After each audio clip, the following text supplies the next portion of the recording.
మీరు చెప్పినటువంటి tall personalities ఏవైతే బయటి పార్టీలలో ఉన్నాయో వాళ్ళందరూ కూడా అనవసరమైనటువంటి నిర్ణయాలు మనం తీసుకున్నాము, మనం ప్రజలకు సేవ చేయలేకపోయాము, మనం ఎవరినైతే నమ్మి ఏ నాయకత్వాన్ని అయితే నమ్మి మనం బయటికి వెళ్ళామో వాళ్ళ ద్వారా కనీసం మన ప్రాంతాల్లో ఉన్నటువంటి నియోజకవర్గాలను కానీ మన జిల్లాను కానీ మనం ఏ విధంగా కూడా అభివృద్ధి చేసుకోలేకపోయాము అని చెప్పి వాళ్ళు చాలా క్లియర్గా ఉన్నారు.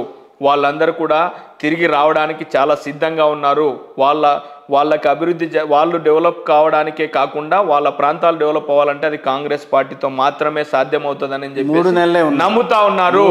3 నెలల డేల ఈ రోజు నైట్ నుంచి రేపు మార్నింగ్ వరకు ఏమైనా జరిగిపోవచ్చు సార్. రాజకీయాలన్నీ అలానే జరుగుతూ ఉన్నాయి. 3 నెలలలో కాదు, 3 రోజులలో రాజకీయ పరిణామాలన్నీ కూడా మారిపోతాయి. 3 నెలల టైం అన్నది చాలా పెద్ద గొప్ప టైం. దాన్ని మేము ఏ విధంగానైనా యూజ్ చేసుకుంటాం.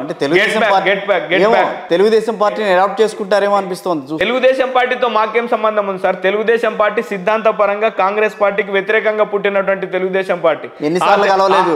ఆ తెలుగుదేశం పార్టీ ఎన్నిసార్లు కేంద్రంలో ఉన్న రాహుల్ గాంధీ గారు డైరెక్ట్ గా వాళ్ళతో మాట్లాడలేదు, వీళ్ళు వచ్చి వాళ్ళతో మాట్లాడలేదు. ఒకసారి 2 సార్లు చాలు.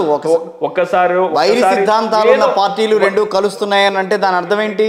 మేము చాలా క్లియర్ గా ఉన్నాము. మా పార్టీ బలమైనటువంటి పార్టీ, మా పార్టీలో బలమైనటువంటి నాయకత్వం ఉంది. మా పార్టీలోకి చాలా మంది యువకులు కానీ నాయకత్వ లక్షణాలు ఉన్నటువంటి వాళ్ళందరూ కూడా కాంగ్రెస్ పార్టీనే మంచి అని కోరుకుంటా ఉన్నాయి. మేము ఎవరిని బతిమలాడుకోవాల్సినటువంటి అవసరం లేదు. మేము ఏ పార్టీతో మాకు అలయన్స్ల కోసం మేము పోరాటం చేయాల్సినటువంటి అవసరం లేదు. వెరీ క్లియర్ గా Congress party get back old days, మేము పాత రోజులు కాంగ్రెస్ పార్టీకి రాబోతున్నాయి. మీరు అవి చూడబోతున్నారు. మీరు చెప్పిన 3 నెలలు ఏదైతే ఉందో ఆ సమయం చాలా గొప్ప సమయం. దాన్ని సంపూర్ణంగా యూటిలైజ్ చేసుకోబోతున్నాం. 2024లో కాంగ్రెస్ పార్టీ ఒక అద్భుతమైనటువంటి ఒక పవర్ సెంటర్ గా మా ప్రభావం ఏందో power centre very very clear. ఒక శక్తివంతమైనటువంటి పార్టీగా 2024లో కాంగ్రెస్ పార్టీ ఉండబోతుంది. ఎలా ఏంటి నేను ఇవన్నీ క్లియర్ గా చెప్పాము. మేము దానికి ఏ విధంగా ఏమంటారు కన్ఫ్యూజ్ అవ్వాల్సిన అవసరం లేదు. మీరు 2 పార్టీలను నమ్మారు, 2 పార్టీలతో మోసపోయారు. 2 పార్టీల వల్ల ఏ మాత్రం డెవలప్మెంట్ 2 కాదు 3 మూడో పార్టీ కూడా ఉంది. ఆయన జనసేన నాయకుడు ఉన్నారు పవన్ కళ్యాణ్ గారు. అసలు ఆయనకు క్లారిటీనే లేదు. నా కెరియర్ ఎన్ఎస్ఏలోనే స్టార్ట్ అయింది. దాదాపుగా 10 years నుంచి నేను కాంగ్రెస్ పార్టీలోనే ఉన్నా. నేను ఒక చిన్న విద్యార్థి నాయకుడిని. కాంగ్రెస్ పార్టీలో నా కెరియర్ 10 సంవత్సరాల నుంచి నడుస్తాను. అంత పెద్ద చెగువేర దగ్గర ప్రయాణం స్టార్ట్ అయింది మీది. టీడీపీతో క్లియర్గా ఉన్నారా తెలీదు, మీరు సింగిల్ స్టాండ్తో క్లియర్గా ఉన్నారా తెలీదు, బీజేపీతో ఉన్నారా తెలీదు. సడన్గా సిపిఎం దగ్గరికి వెళ్తామంటారు, మళ్ళీ రిటర్న్ తెలుగుదేశం పార్టీతో వస్తామంటారు, మళ్ళీ సడన్గా తెలంగాణలోకి వస్తారు, బీజేపీతో పోటీ చేస్తామంటారు. మీరు ఎందుకు అంత కన్ఫ్యూజ్ అవుతున్నారో నాకు అర్థమే కావట్లే. మీ వల్ల మిమ్మల్ని ప్రేమించేటువంటి సినీ అభిమానులందరూ కన్ఫ్యూజ్లో ఉన్నారు. జన సైనికులకి ఏమీ అర్థం కావడం లేదు. మీరు పర్సనల్గా వెళ్ళి ఒకరిని పిలిచి అడగండి ఏంది మీ పార్టీ అని. వాళ్ళు చాలా కన్ఫ్యూజ్లో ఉన్నారు.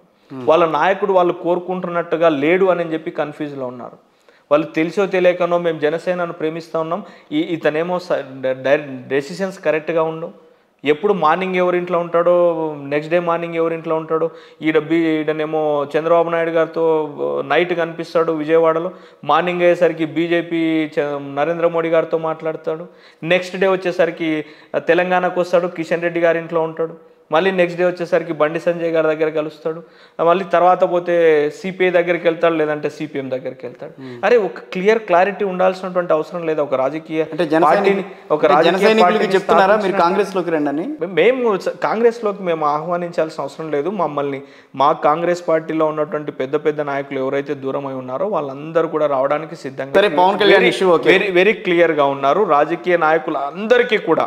సో ఆయనకి క్లారిటీ లేదంటారు? ఆయనకి క్లారిటీ ఉంటే ఆయన ఇక్కడ ఎందుకు ఉంటారు సార్? అసలు మేము ఎందుకు వస్తాం సార్ పైకి? అలా ఆలోచన ఎందుకు వస్తుంది? మాకు రావాలి. మాకు పవన్ కళ్యాణ్ గారిని జనసేనను మాట్లాడాల్సిన అవసరం లేదు. కానీ ఆయనను అభిమానించే వాళ్ళకు కూడా ఆయన ఆన్సర్ చేయలేకపోతున్నాడు. ఆయన జెండా మోసే వాళ్ళకు కూడా ఆయన ప్రాపర్ ఆన్సర్ ఇవ్వడంలే. నేను ఆ విషయం చెప్తా ఉన్నా. చంద్రబాబు గారి గురించి చంద్రబాబు నాయుడు గారు ఇంకా ఓల్డ్ సబ్జెక్ట్ సార్, అది చాలా ఓల్డ్. ఆయన పుస్తకం మూసేయచ్చు అంటారా? ఏం క్లారిటీ ఉంది సార్ ఆయన దగ్గర? తెలుగుదేశం పార్టీకి 36% ఆఫ్ ఓటు ఉంది అక్కడ. 36% ఓటింగ్ అంటే కాంగ్రెస్ పార్టీకి 1 or 2% ఉంటుందేమో. గతంలో ఎన్నో పరిపాలన చేశాము, ఇక్కడ కూడా మా పరిస్థితి ఇలాగనే ఉండేది. తెలంగాణలో కూడా మేము ఇంకా పవర్ లోకి రామేమో అని అనుకున్నారు. ప్రజల్లో విశ్వాసం వచ్చింది, కాంగ్రెస్ పార్టీతోనే మంచి జరుగుతుందని నమ్మినారు. కాంగ్రెస్ పార్టీని పవర్ లోకి తీసుకొని వచ్చారు. ప్రజల్లో మార్పు కోరుకొని ప్రజలు కాంగ్రెస్ పార్టీ కావాలని కోరుకుంటే పెద్ద విషయం ఏం కాదు సార్. ఈ పర్సెంటేజ్లన్నీ పెద్ద ఇదేం ప్రజలు మార్పు కోరుకొని మంచి జరగాలని ఏ పార్టీని విశ్వసిస్తారో ఆ పార్టీతో వెళ్తారు. ఆ పర్సెంటేజ్ అనేది వాళ్ళు అక్కడ ఉన్నారు, మేము ఇక్కడ ఉన్నామని చెప్పేసి ఎప్పుడు భయపడాల్సిన అవసరం లేదు.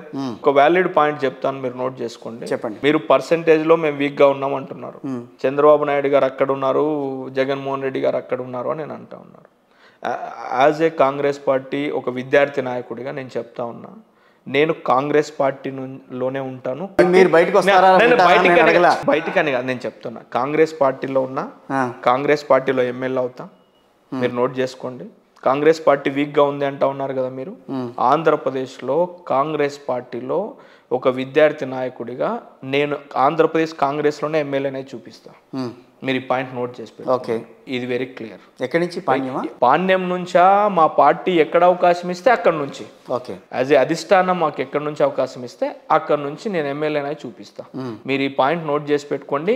నేను ఎమ్మెల్యే అయిన తర్వాత మళ్ళీ మీకు ఫోన్ చేసి మీ దగ్గరికే ఇంటర్వ్యూకి వస్తా. ఓకే, ఆ కాన్ఫిడెన్స్ లెవెల్ నాకున్నప్పుడు మా పార్టీ వల్ల ఎంతో మంది నాయకులు గొప్ప వాళ్ళందరూ అయినారు. మా పార్టీ వల్ల ఎంతో మందికి న్యాయం జరిగింది, ఎంతో మందికి రాష్ట్రంలో అభివృద్ధి చెంది ఉన్నారు.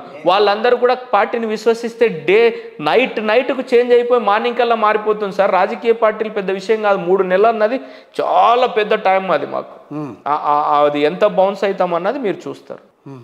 ఏప్రిల్ మేలో ఎలక్షన్ జరుగుతాయి కదా, 24 తర్వాత మా పాత్ర కాంగ్రెస్ పార్టీ పాత్ర అమాంతం ఏ విధంగా పెరిగింది అనేది మీరు మీ ఊహకు కూడా అందదు. ఆ స్థాయిలో ఉంటాం. ఎవరి ఊహకు అందదా? ఎవరి ఊహకు కాదు, ఎవరు గెస్ చేయలేని స్టేజ్ లో పెరుగుతుంది ఈ 2-3 months లో. చూడండి మీరు ఒకసారి. ఎలా చూడండి సార్, నేను ఇవన్నీ చెప్పిన విషయాలన్నీ కూడా ప్రజలందరూ నమ్ముతా ఉన్నారు. మాకు మిమ్మల్ని ప్రజలందరూ క్లియర్గా నమ్ముతా ఉన్నారు. ప్రజలందరూ కాంగ్రెస్ వైపుకి చూస్తూ ఉన్నారు. ఇందాక చెప్పినట్లుగా లీడర్లు అందరూ కూడా కాంగ్రెస్ వైపుకి చూస్తూ ఉన్నారు. వైఎస్ఆర్ కాంగ్రెస్ పార్టీ నుంచి కూడా వాళ్ళు ఆ లీడర్లు కూడా నమ్ముతున్నారు మిమ్మల్ని. డెఫినెట్ గా నేను చంద్రబాబు పార్టీలో టీడీపీలో ఎవరైనా నమ్ముతున్నారంటే ఓకే అని అనుకోవచ్చు. వైఎస్ఆర్ కాంగ్రెస్ పార్టీలో కూడా నమ్ముతున్నారు మిమ్మల్ని అని అంటే నాయకులు అందరూ నమ్ముతా ఉన్నారు. ఆ పరిణామాలు మీరు అప్కమింగ్ ఎన్ని రోజుల్లో కనిపిస్తుంది చేంజ్? మీరు చూస్తారు కదా, 3 months అన్నారు. 3 months లో చాలా పెద్ద చేంజ్ వస్తుంది. షర్మిల గారు కాంగ్రెస్ లో చేరే వరకు కాంగ్రెస్ పార్టీ వెయిట్ చేయండి, ఆ తర్వాత మారుతాయి మొత్తం పరిణామాలు. మార్పు వచ్చేస్తుంది. ఈ మాట చెప్పండి పోనీ, షర్మిల గారు కాంగ్రెస్ లోకి వచ్చిన తర్వాత మారుతాయి పరిణామాలు అని చెప్పండి. అందరూ వస్తారు, అందరి వల్ల మంచి జరుగుతుంది పార్టీ. అందరూ మెయిన్ లీడర్స్ మీరుగా తెచ్చుకుంటున్నారా అని, లేకపోతే చంద్రబాబు గారు ఆయన ఒత్తిడి వల్ల తీసుకొచ్చి కాంగ్రెస్ పార్టీ తీసుకొచ్చి? No need sir. కాంగ్రెస్ పార్టీకి చంద్రబాబు నాయుడుకి ఏం సంబంధం సార్? చంద్రబాబు నాయుడు గారు కాంగ్రెస్ పార్టీ గురించి ఇలాగే మాట్లాడారు. కాంగ్రెస్ పార్టీకి సంబంధించిన చాలా మంది సీనియర్ నేతలు, వేరే వాళ్ళు, మా సీనియర్ నాయకులు క్లియర్ గా ఉన్నారు. ఏ రోజు రాహుల్ గాంధీ గారితో అయితే మాట్లాడారు, మేము క్లియర్ గా నాలుగు ఖర్చుకున్నారంతా, మాకు సంబంధం లేదన్నారు. అది హైకమాండ్ తీసుకున్న నిర్ణయం అన్నారు. మేము క్లియర్ గా ఉన్నాము, మా పార్టీ క్లియర్ గా ఉంది. ఎవ్వరు అనక్కర్లా, రఘువీరారెడ్డి గారే అన్నారు మాకు సంబంధం లేదు, అది కేంద్ర హైకమాండ్ తీసుకున్న వ్యవహారం, అది వాళ్ళ ఆలోచన, మాకు ఆలోచనతో సంబంధం లేదు అన్నారు. డెసిషన్ టేకెన్ బై ఢిల్లీ, మా అధిష్టానమే నిర్ణయం తీసుకుంటది.